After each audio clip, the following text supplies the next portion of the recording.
Okay, so every Disney movie starts, there's like that blue screen with the Cinderella's castle. You know what I'm talking about? Like every Disney movie starts with the same, I think even like the live action movies, they have this blue with the castle.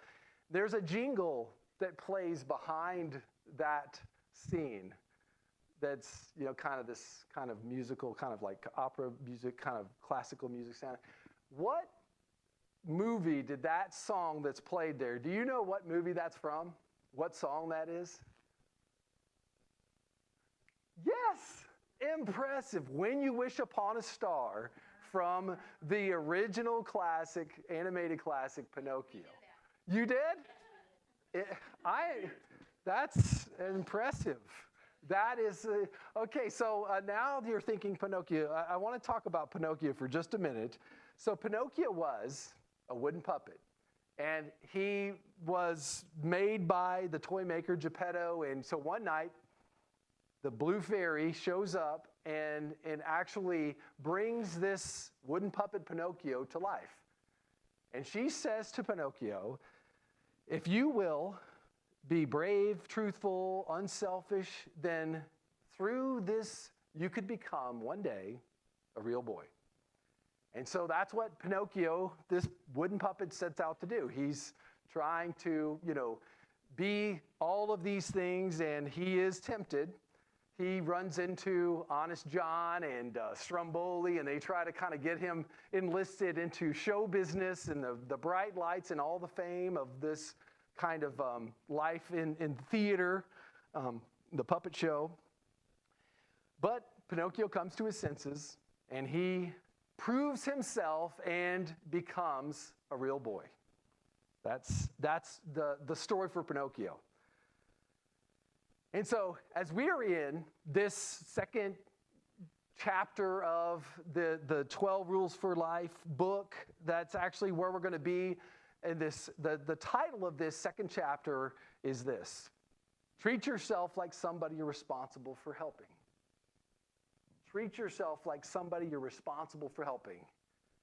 And so the point of this idea for the readers of the book, for us, is that you should help yourself, become a better person, grow, set your sights on becoming a better version of you, to become more, to become better.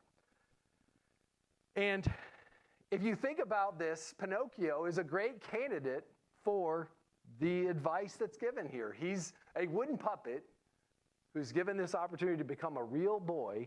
And so there is a tremendous growth opportunity for him to do exactly the advice that's given here, which is to treat yourself like somebody that you're responsible for helping. Help yourself become that real boy. Don't stay a wooden puppet. You should become that real boy. This is a tremendous growth potential that we can see very clearly and easily in the story of Pinocchio. And it is what I call self-referential beauty. So you may not have heard this word, so I'm going to kind of define this idea for our purposes today: self-referential beauty. So what this means is that I measure what is and is not beautiful based on my own experience. So think of it like a pragmatic kind of valuation of, here's what is beautiful based on the benefit that I experience for myself. So, we think of self-referential beauty in terms of the concept that Jordan Peterson is sharing about being, helping, becoming somebody better, improving ourselves. And what this would represent for us is the simplest and most straightforward way to measure your progress on this goal, which is to improve and to grow as a person. Because what this does is it says, I'm going to compare old me to new me and say, well, how well am I doing progressing on my goal to become this better version of myself? For Pinocchio, it's going from being a wooden puppet to becoming a real boy. And, we look at that just like we would in our own lives and say, yeah, that's better. You have made progress on your goal of becoming a better version of you. Excuse me. But this description, self-referential beauty, it may be appropriate and accurate to the kind of growth that we're, describing here, but it alone is not enough. It doesn't have enough specificity for us to understand, who is this person that I want to become? Exactly where am I going in terms of this more mature, farther along in becoming whoever I'm going to be? I need to know who that is and what that's going to look like to really have a good plan for how to get there. So Jordan Peterson, in his book, in that chapter 2 we're talking about today, he describes it this way. This is the quote he provides. He says, you need to determine how to act towards yourself so that you are most likely to become and stay a good person. A good person. So if I had a nickel for every time somebody said, be a good person, that's the most generic, broad category you could possibly come up with for what is this future person supposed to be. But I kind of sympathize with Jordan Peterson because he wants to appeal to a broad audience so lots of people can be helped by his book. So he's got to try to make it as applicable as possible. And so he's kind of saying this is the general direction to move. But where Jordan Peterson couldn't go, Jesus is going to go there. He is going to tell us exactly the person we are called to be, what that looks like, who we were created to be. And so we're going to see this from a parable that Jesus tells. It's actually the parable of the prodigal son in Luke chapter 15. It speaks directly to this question that we're talking about of what is that person, that goal, that future place that I am wanting to grow and to be. So let's read Luke chapter 15, beginning in verse 11. And he said, there was a man who had 2 sons. And the younger of them said to his father, Father, give me a share of the property that's coming to me. And he divided his property between them. And not many days later, the younger son gathered all that he had and took a journey into a far country. And there he squandered his property in reckless living. So here is the younger son, this as known as the prodigal, who, leaves. He makes this decision to leave his father, to leave his family. And this is just the beginning of what we are going to see is a whole string of bad decisions. He finds himself in this, without money, in the middle of a famine. He has to hire himself out, we read in just a few verses, to a pig farmer. And in this place, he's so hungry that he actually wants to eat the food they're giving to the pigs. This is how desperate and terrible the predicament is that this younger son, this prodigal, finds himself. This prodigal son would be a perfect candidate for the advice that Jordan Peterson is giving here, to treat yourself like somebody you're responsible for helping. Like, you gotta pull yourself together here, man. You've made some terrible choices, and look where it's got you. You need to, get moving in a whole different direction to become this better person, to get back on track. And if you know the story, that's exactly what happened. So let's keep reading. Verse 17. But when he came to himself, he said, how many of my father's hired servants have more than enough bread, but I perish here with hunger? I will arise and go to my father, and I will say to him, Father, I have sinned against heaven and against you. So the prodigal, this younger son, he comes to his senses. He comes to himself, and he knows that I'm not going to let myself just stay here in this terrible place.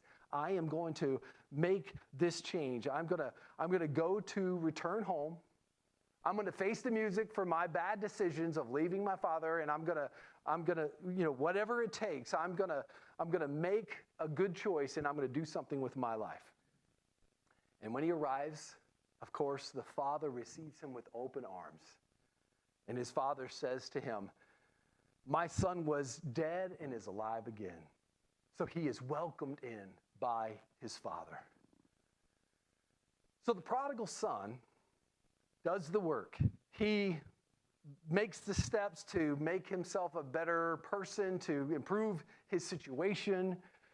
And, he is well on his way to making himself this better version of himself, this self-referential beauty that we've been talking about. He is absolutely, without question, bettering his situation by becoming this better person in his life. He is no longer starving. That's a good first step, right? He has food.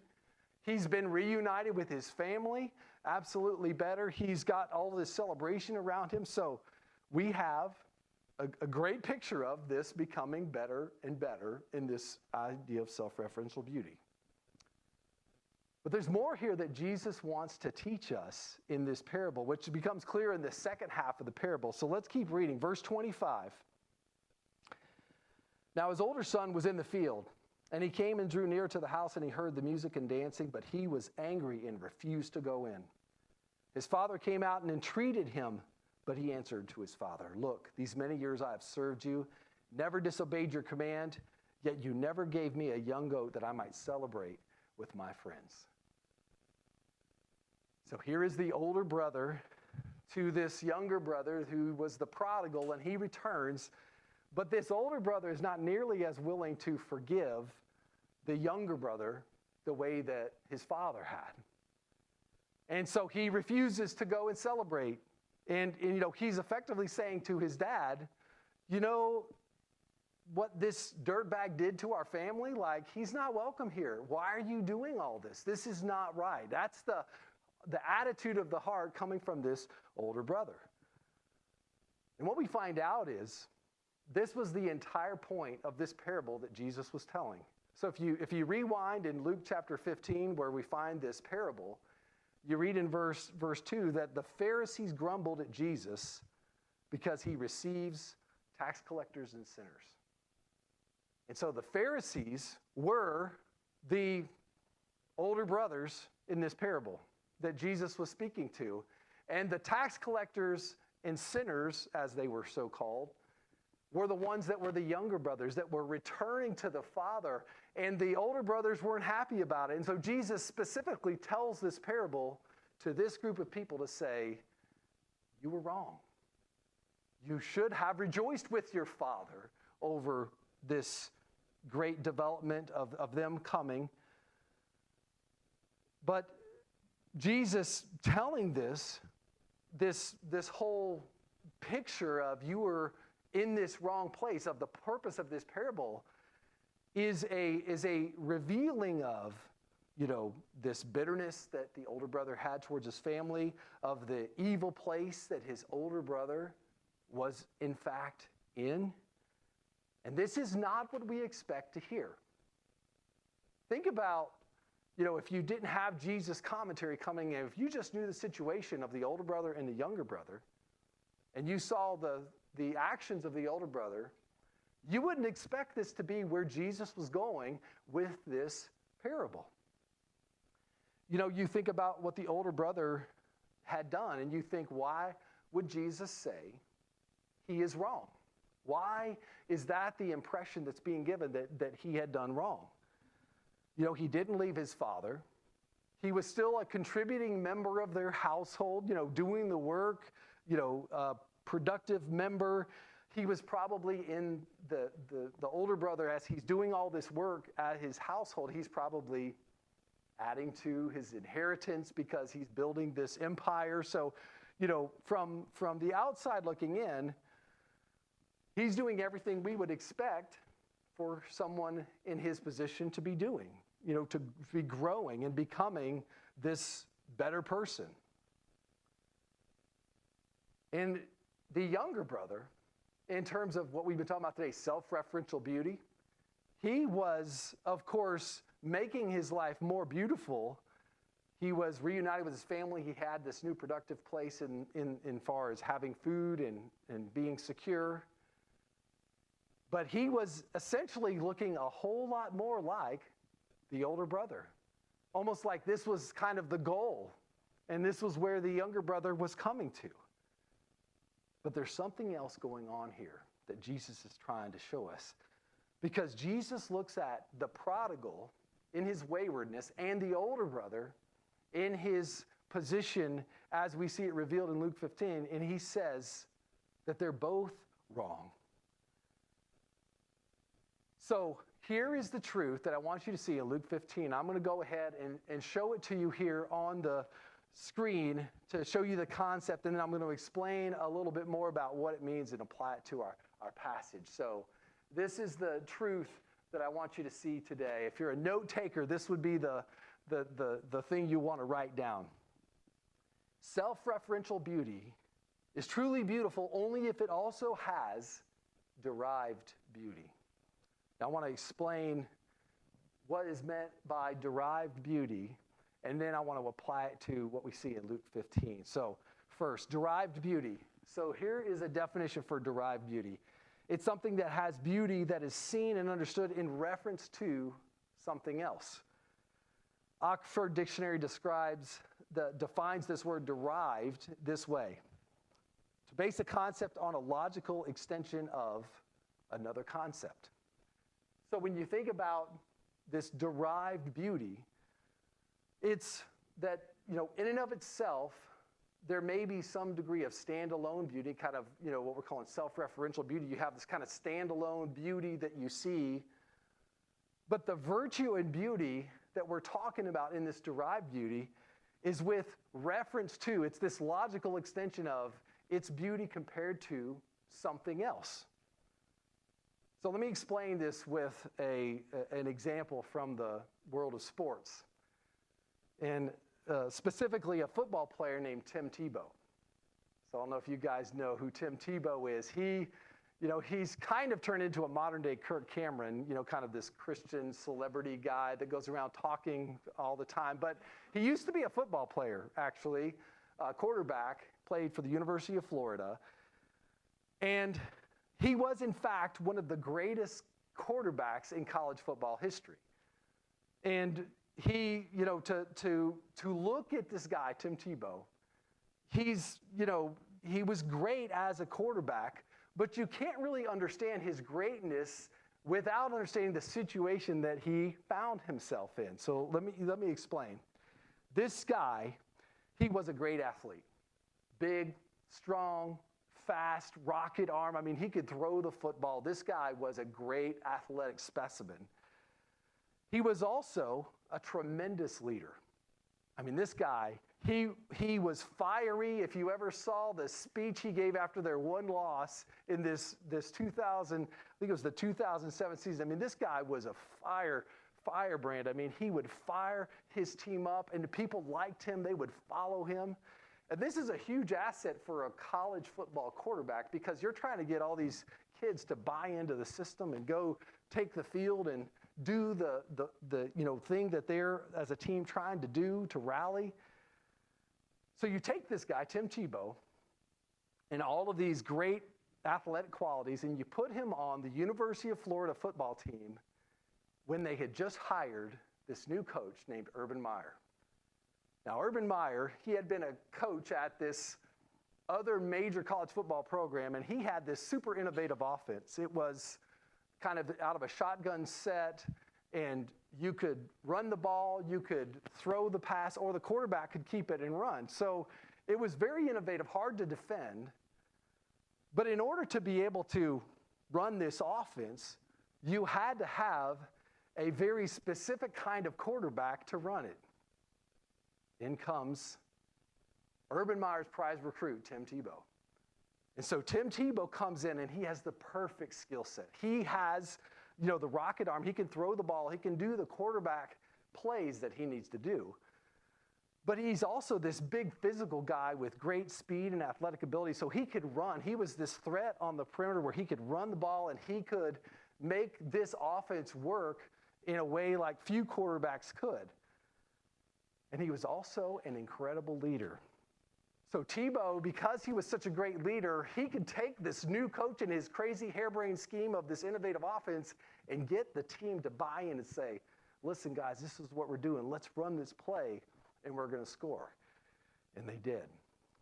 And they had tremendous success. So they actually went on to win the 2007 national championship, and Tebow went on to win personally the Heisman Trophy. So it was a incredibly productive partnership between this coach and this player.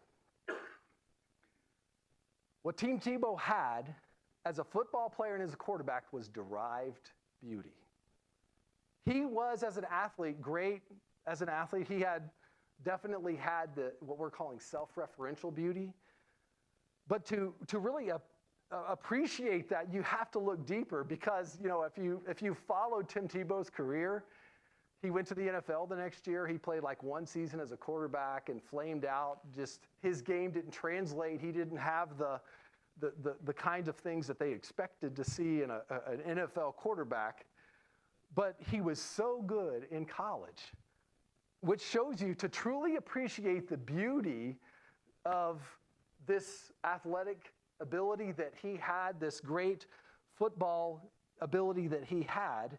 You have to look at it in reference to the system. You had to see it as this package. This is derived beauty. There is skill involved, there's gifting involved, but it has to be employed in a particular system. Derived beauty is what the older brother didn't have and the younger brother did. Let me explain. So the skill and virtue and beauty that the younger brother had was derived from playing in this system, which was his family. He was what he was living for, pursuing how he would live life, was built out of this relationship that he had with his father, of being part of this family, of bringing glory and honor to his father. This was the system within which the younger brother was able to show this great work that he was putting on display within that system. So for the older brother, it was not good enough that he didn't run away like the younger brother. He stayed and worked in the fields and did all the stuff the older brother did. And, you think about the stuff that he was accomplishing, the older brother, and think, well, he was doing all of the things he's supposed to do, but he didn't love his father. He didn't have this derived beauty of performing those things inside of this system that was his family, his father. So think about the younger brother again, how he did what he did, his actions. So the younger brother cleaned up his act. He came back to the family. He did the stuff. He said, I'll work in the field. So he did, practically speaking, the stuff he was supposed to do. But he also, when he came back, the bigger step that the younger son did that Jesus wanted us to see is that he was coming back to his father. He says, Father, I have sinned against heaven and against you.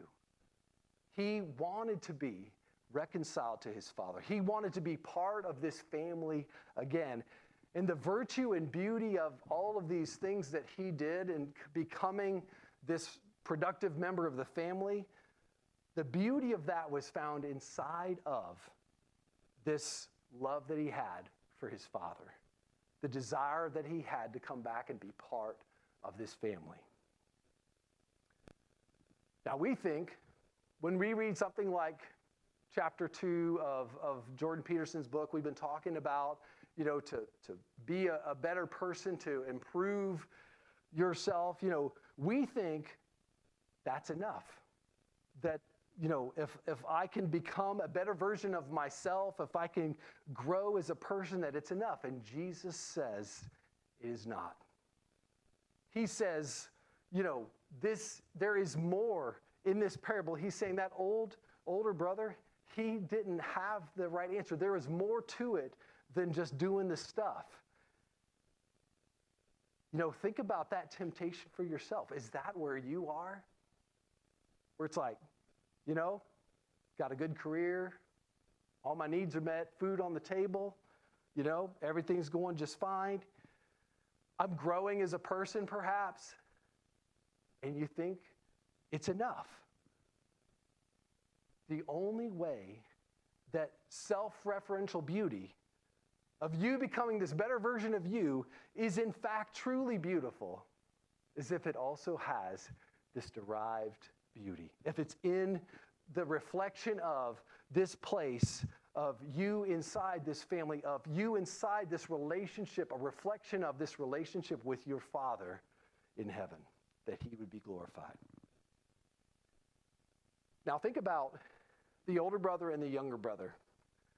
Now we don't have time to read the whole parable, but if you kept reading, you would see that in this parable, the younger brother, he's in this precarious place. He has no food, and he's in this, pig farmer, pigsty. His danger is evident, right? We get something's got to give here, or he's going to be in trouble. And we would look at his situation and encourage him, look, dude, you got to do something. You can't just stay here. But what about the older brother?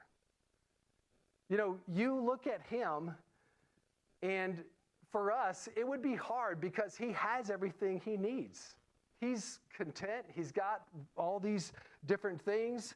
And when the passage, Luke 15, closes, when the story ends, the parable is done, the younger brother had returned and been reconciled with his father, and the older brother did not. He never saw the desperate place that he was in, and he never was reconciled to the Father. And that is how the parable ends.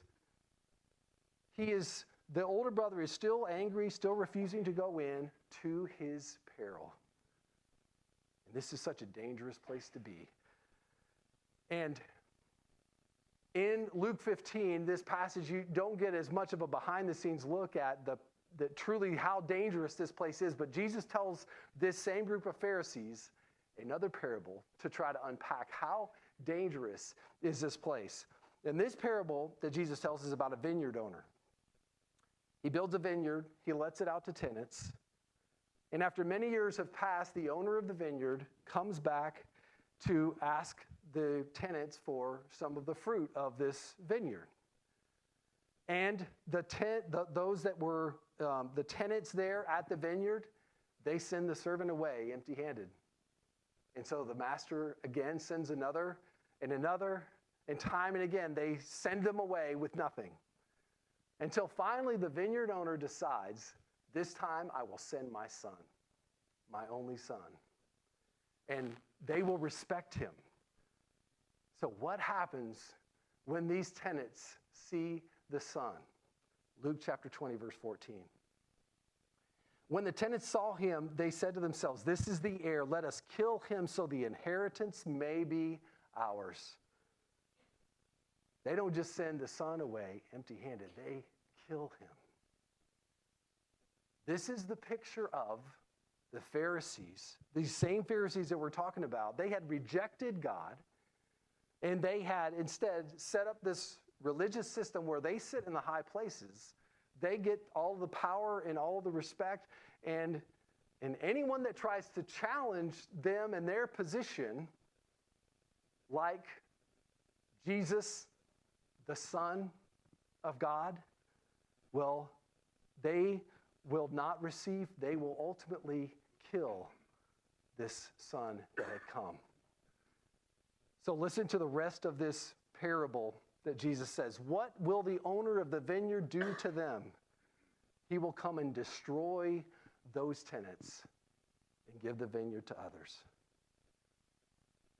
This is the dangerous place. This is the precarious place that the older brother was in, and that all of us are in. Wanting the vineyard for ourselves, with no interest to this relationship with the Father. And he is the one that had graciously given us all things. But God sent his son to die, to take the punishment that we deserve for our rebellion, for doing all of the same things that those tenants did to this master of the vineyard. And there was nothing that the tenants of that vineyard could do? What could they possibly do to make up for killing the owner's son? What could they possibly have done? What could the prodigal do to turn his father's heart back to him, to make up for all that was lost in his reckless living that he did? What could he possibly do? But what we could not do, God has done in sending his son, that he would die on the cross, that he would take all of that rebellion, all of the just wrath of God. It would be taken on his son, that we could be forgiven and welcomed back into the family. This is what God has done for us, that we could live life in this relational place with the Father, a place that we could have never come to on our own, and now bring him glory and honor. Live in this good place, in this family, in this relational place with our Father because of what Jesus did for us. What I want for us today is that we would answer this invitation to return to the Father, that we would come to him. Whether we are that prodigal who is, spent our lives in reckless living, or if we are the older brother who thinks we're just doing all this work and it is enough, or maybe you are a Christian, but you've built your life around this self-referential beauty, and you have, this growing, becoming, self-referentially better as a person, but there is no category for what we've been talking about today of this derived beauty, of what that looks like in the relationship that you have with your Father, of knowing him and bringing him glory and being part of his family, of his kingdom. The Father is inviting us to come and be reconciled to him because of Christ.